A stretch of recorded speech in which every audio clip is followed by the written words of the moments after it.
The information contained in this podcast is an expression of opinion and does not constitute investment advice. This is the Gold Money Podcast with Alistair McLeod, keeping you up to date with expert opinion on precious metals and the markets.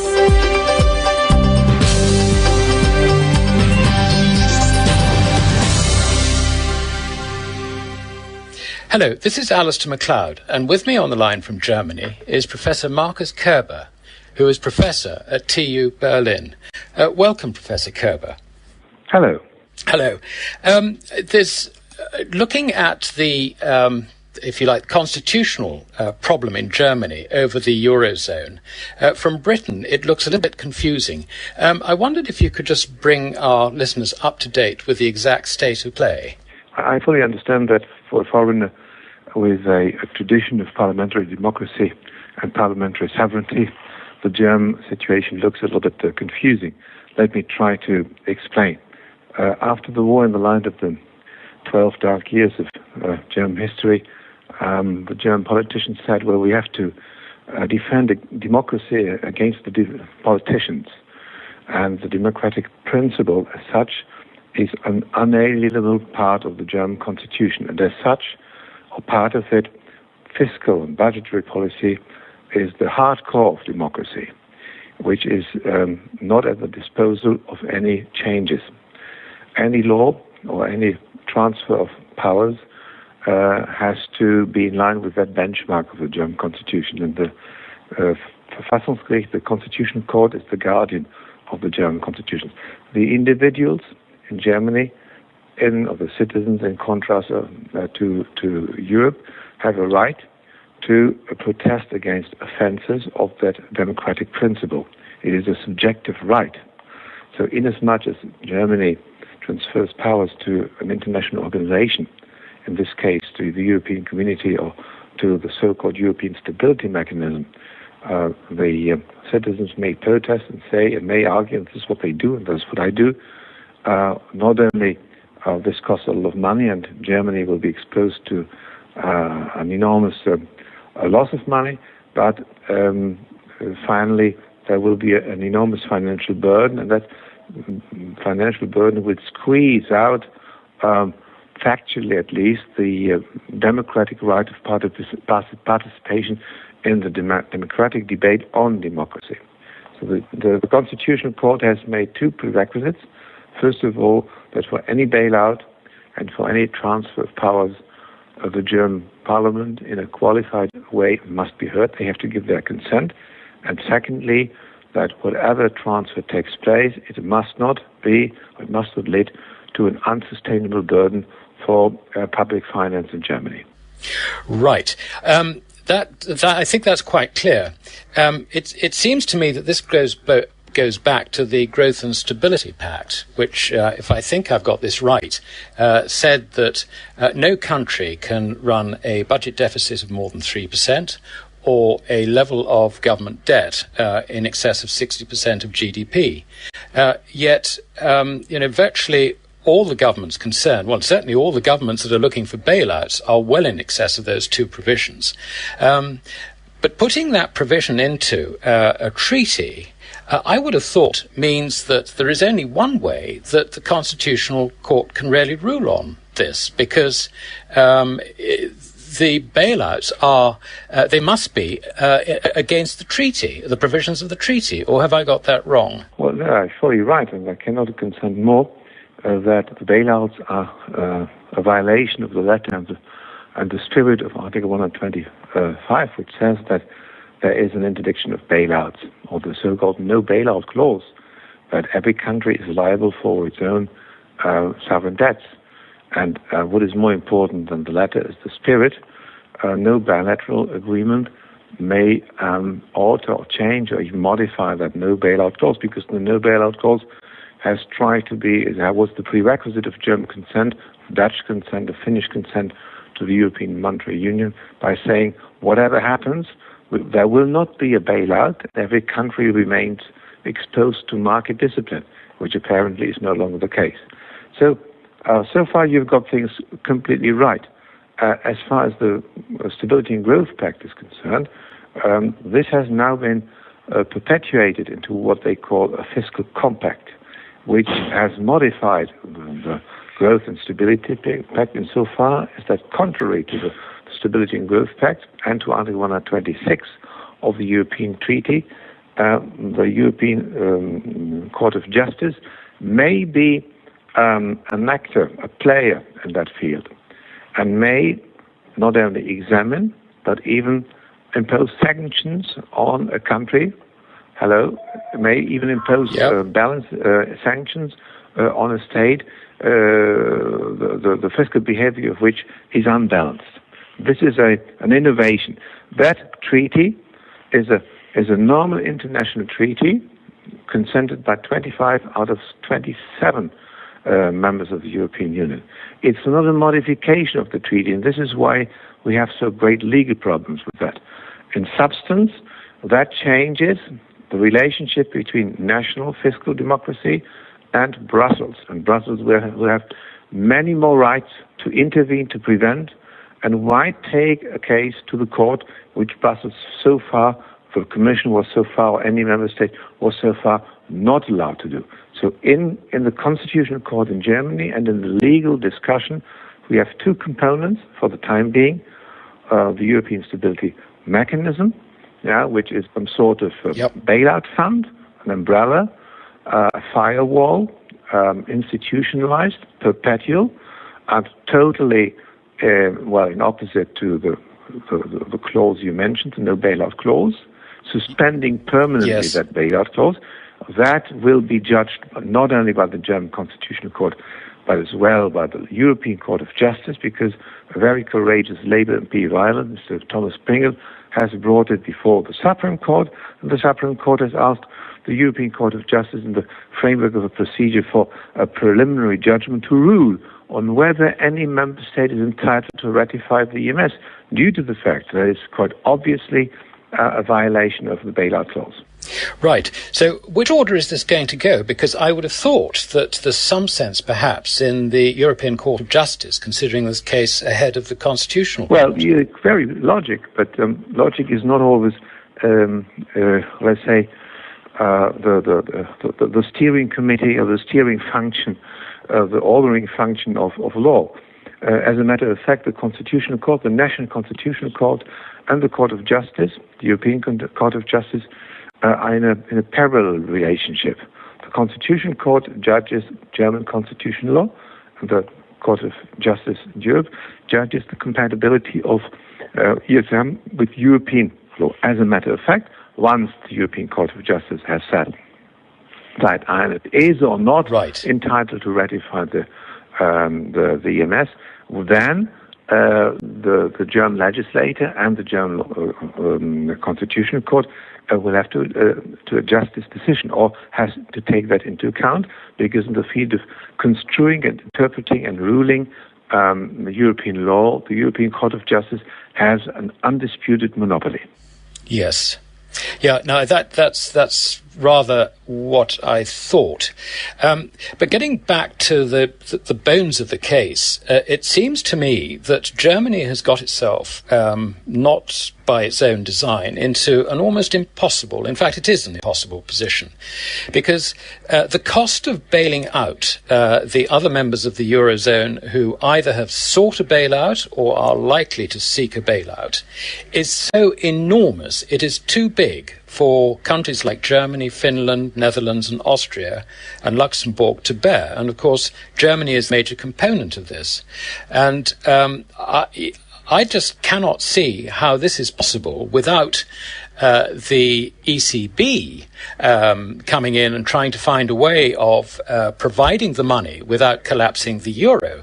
But then you've got another problem, and that is the relationship between where the Bundesbank and the ECB and where all that fits into it. This could get extremely messy, I would have thought. Your arguments are full of rich ideas. Let me tackle them one by one. Anyway, I would only congratulate you for your common sense. We would need people like you in the German Bundestag. You would be a better representative of the German people.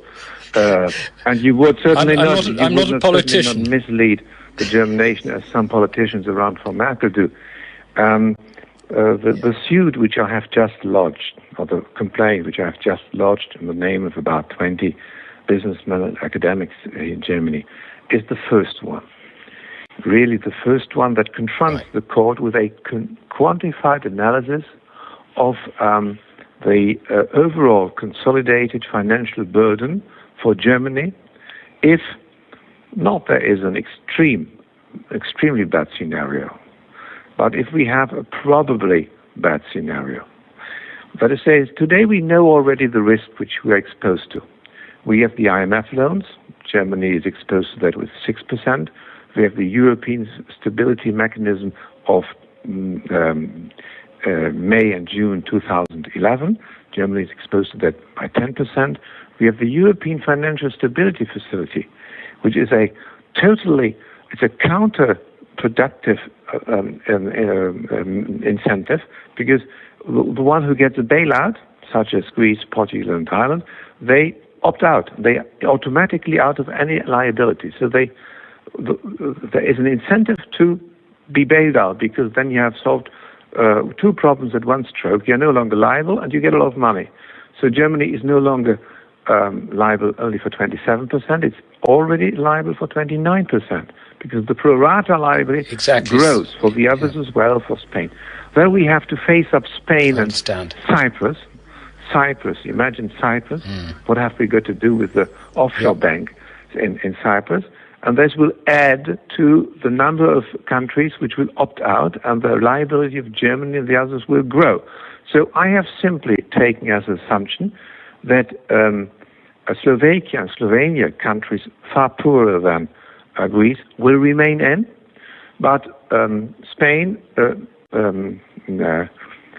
Italy, and sooner or later France will request money. In that case, Germany faces up to an additional tax burden or financial burden, an overall of 1.7 trillion, which would add to the existing 2 trillion. That would certainly be unbearable. At least we would have to face a jump up of interest rate payments and an increased interest rate payments, not only in terms of quantity, but as well interest rates would certainly increase. We cannot, with total certainty, say how much the increase will be. I've made scenarios of a 1%, 2%, and 3% increase, but that would be in any case enough to let myself and my kids, of, let's say 2 generations, for the rest of their life, they would have to pay for the redemption of nations which have been profiting from these so-called stabilization mechanisms. So we have really come to a point where German fiscal democracy, Dutch fiscal democracy, Finnish fiscal democracy, not to forget about Austrian fiscal democracy, and perhaps Luxembourg fiscal democracy is squeezed out.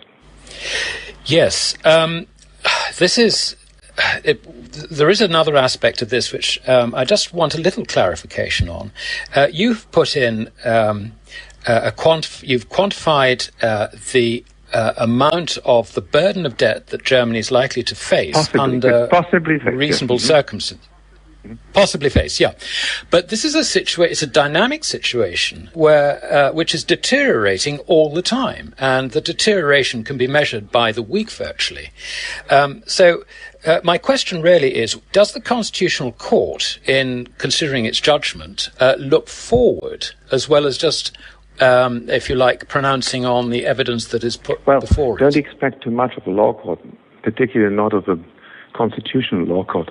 Constitutional Law Court is composed of academics, former professors of public law. They have many qualities, but not the quality of being familiar with the dynamics of financial public finance. That's why I confront them with a calculation, saying that, well, whatever happens, you should not be able to tell for the aftermath. Well, we did not know, because the other complainants, all of them are, or most of them are, either lawyers or as well professors of public law, don't like the calculations I like the calculations. Nothing is self-explanatory as in numbers, figures. And even if one contests my figures, I made that demonstration, and I made that demonstration to confront the law court with a dimension of risk exposure. In the preceding case in September 2011, the Constitutional Court judged that a risk exposure of 170 billion does not lead to an unbearable financial burden. Well, and that they set aside the question: what is the border? What is the front line of sustainability for debt? Well, now we have 10 times more risk, according to me. Either they refute my numbers or they come to the conclusion, which is of all evidence, that no country which does not want to give out its fiscal sovereignty can accept such a risk exposure. Yeah, absolutely. Okay, now I understand that. Now this is sound reasoning. This is even a child can understand that. Well, even I can understand it. So, no, you're absolutely right. I think it's absolutely clear, and thank you very much for making that clear to us. If we think ahead a little bit, and after the September ruling, let us say that the Constitutional Court rules in your favour. What then happens, do you think, in the eurozone? Because this is a real spanner in the works. A ruling in my favour would imply that the law court, the Constitutional Law Court, first of all, hands over the case to the European Law Court and says, is the fiscal compact and is the ESM compatible with European law? We strongly argue it is not. Mr. Pringle in the Irish case does the same. He only attacks the ESM. We attack as well the fiscal compact because we don't see formally how the agreement of 25 nations out of 27 by a merely international treaty can change the European treaty. To change the European treaty, you need a modification or a revision procedure foreseen in the treaties. And they have not abided by that principle. On the contrary, they have made an agreement. You cannot change the treaty, authorizing the law court to do something what the treaty does not allow so far. And for the ESM, I said the same. So the first courageous step I expect the Constitutional Court to do is to say, well, this is European law. This is not my competence. I have to ask the European Law Court. No constitutional law, no Supreme Court is extremely adamant to do so because they get an answer back from the European Law Court and they can no longer dispute that answer. And they have to integrate that legal answer into their judgment, into their verdict. So this is the first thing. The second thing, if ever the Constitutional Court says, what quite honestly I hope, but I do not politically expect it, the President of the Republic can for the time being is not allowed to sign that law, so it doesn't become valid, then German party politics has a problem. Because although the European Financial Stability Facility is still valid and goes on till June or July next year, well, there is a money problem because Spain and Cyprus and Italy and perhaps France, they already queue up. So Germany's credibility, politically speaking, will a little bit suffer from that. So we will be in a legal mess and quite certainly in a political mess. And I could very well imagine that the law court says, well, honestly, too much is too much. That goes beyond what we can give clearance for. But if the German people want that, then ask the German people and go ahead with a referendum. And the political wisdom of the tactics of the very weird Chancellor, Frau Merkel, will perhaps teach her, to go for a referendum quickly, even before the euro comes tumbling down. Because if she waits for the next general elections, I'm quite sure that the situation will have changed, and even those who are not authorized to vote, the children will have understood that the story of the euro is over. Yes, it's bringing out things perhaps which politicians would rather the electorate not consider. But all this is just going to add not only complexity but also time in trying to find some sort of resolution in the sense of keeping the eurozone not only together. Of keeping the eurozone together, but in keeping your pocket money together, because many investors with great legitimacy ask themselves the question, what is my strategy? How do I manage my assets? This is Exactly. a dramatic situation, and it lays bare that nobody is so powerful for the expropriation of citizens than the state by conducting a wrong fiscal and monetary policy. Let's take a look at the ECB. What ECB does comes very close to what I would call monetary crime or dysmenorrhea. Yes. Misdemeanor, absolutely. You make an interesting point about people's monetary interests in this. We're already seeing some reports, I don't know whether they're true, of major corporations like Shell, and I think I saw AIG the other day, either withholding investment from the eurozone area or indeed repatriating what money they can from that area, because they obviously take the view that this is something which cannot be solved within a time frame which allows such problems to be solved. And this, I would have thought, is an enormous worry to the German politicians. That is certainly an enormous problem, but politicians only exceptionally understand the complexity of monetary problems and the complexity of, let's say, treasurers within international corporations. I think we need the contrary of what is called a breakup, because even the gossip about a breakup stirs up the markets and leads to movements of capital such as the ones you've just mentioned.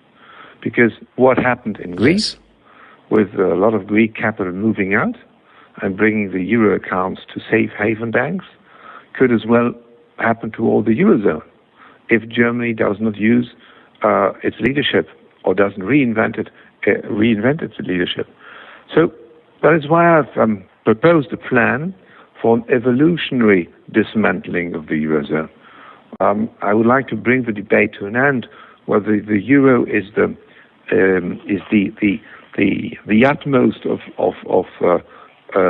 all, so to say, the religious metaphysical aim of European policy, or whether it's the invention of the devil. I'm a pragmatic. I say let's leave it at that. Whatever you think about it, whatever you think about the project, instead of hope, let's look at experience. And the experience of the last 10 years has proved it has not worked. It cannot work. And it will never work, however great the firewalls will be. So let's come to an end.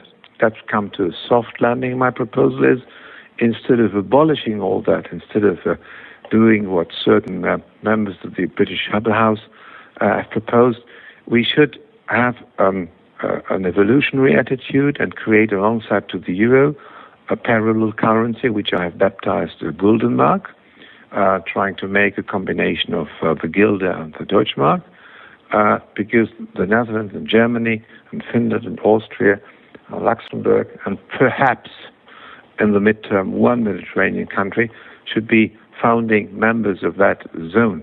And they should keep the euro parallelly as a legal tender, and then let citizens and the corporations choose. You can only avoid capital flight or exodus of capital if you enlarge the list of choices of options. And I want to enlarge that list of options, of monetary options, giving alongside to a euro, which will be a weak currency, a soft currency, if Mr. Draghi continues, and Mr. Kerber continues to manage the currency as they do. Let's give alongside to the euro the citizens and the corporations of the above-mentioned countries the option of a hard currency. And then we will keep all the euro debt and claims in euro denominated for the past, and for the future people are free to choose.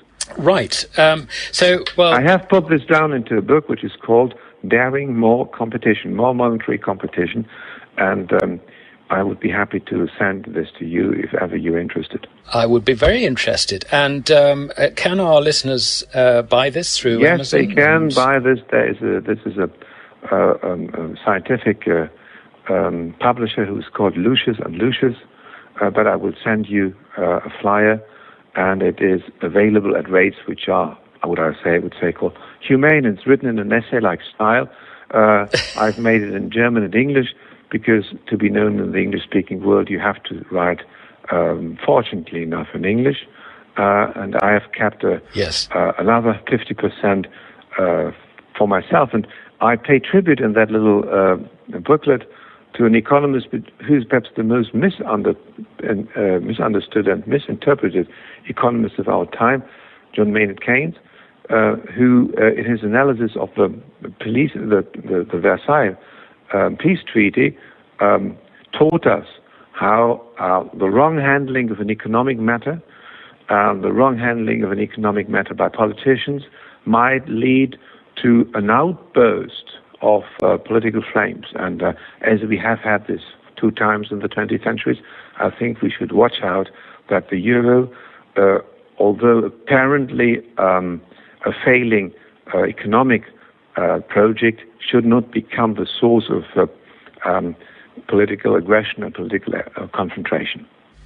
Yes, well, that's very interesting. What I would like to do when I get that information on your book for you is we'll put it on our website so that any listeners to this who are interested, and I would be happy to know their opinion, and I pay tribute with great respect to their critical comments, and everybody who gives me his comments will receive an answer. Because the reader is always right. Exactly. Unlike, it's a refreshing approach compared to that of the politicians, who I think try and lead their electorates. It is a proposal which is extremely moderate. It is perhaps original in its approach, but it's moderate, and it's a historical compromise. I'm not a revolutionary. I'm not a counter-revolutionary. I'm just a radical, pragmatical man who sees the situation. And I think today we are in great lack of politicians who have the responsibility and the character to say, well, let's see, the show is over. I always compare this to even more severe situations, like in 62, when after 32 years of French presence in Algeria is part of French territory, General de Gaulle said, well, it's over. Yeah, we have to get rid of that problem as quickly as possible. And this was a very, very, very difficult lesson to teach the French. And he assumed this responsibility, and he was, as you know, was given not a warm welcome, and he had to fight with some parachutists in Paris. Yes, indeed. Well, thank you very much indeed for taking time out at what is a very, very busy time for you. It is an challenge coming up. Pleasure to talk to you, and it is a great challenge for me to explain in humble words all these complex ideas.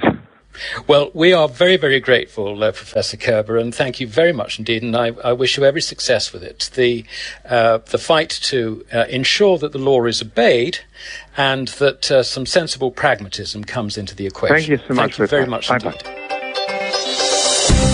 Subscribe to the Gold Money newsletter at www.goldmoney.com to receive email updates on new articles, videos, and iTunes podcasts from our Gold Research section.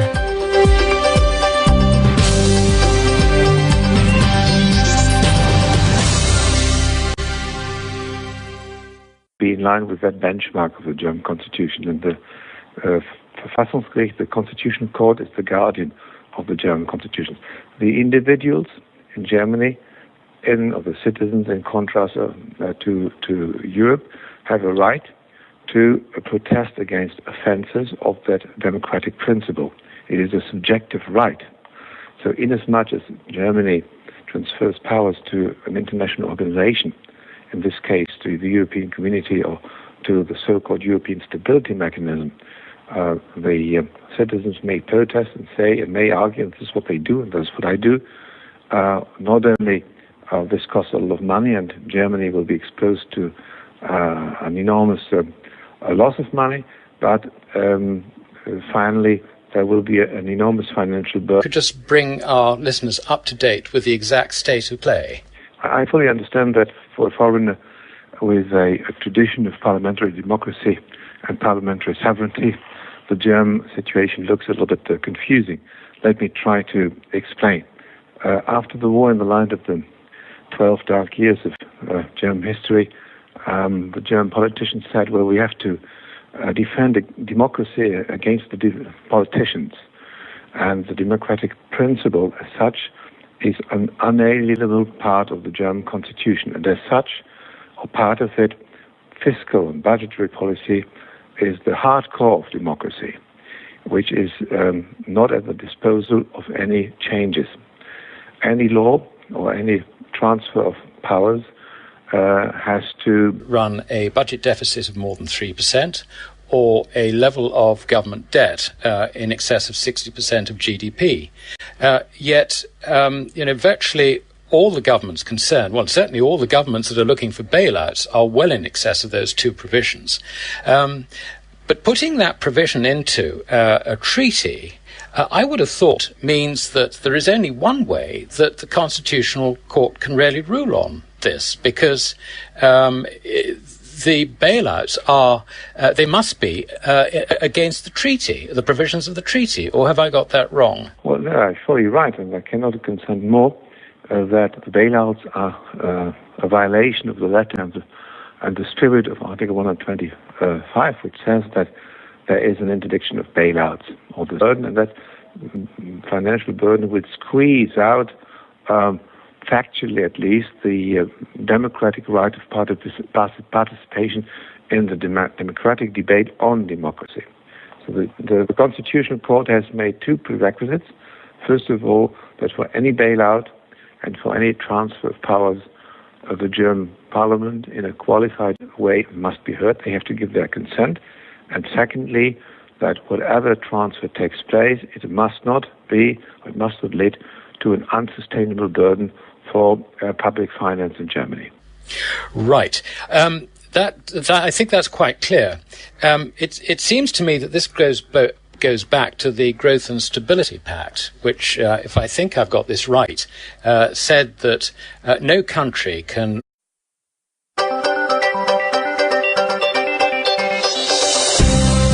The information contained in this podcast is an expression of opinion and does not constitute investment advice. This is the Gold Money Podcast with Alistair McLeod, keeping you up to date with expert opinion on precious metals and the markets.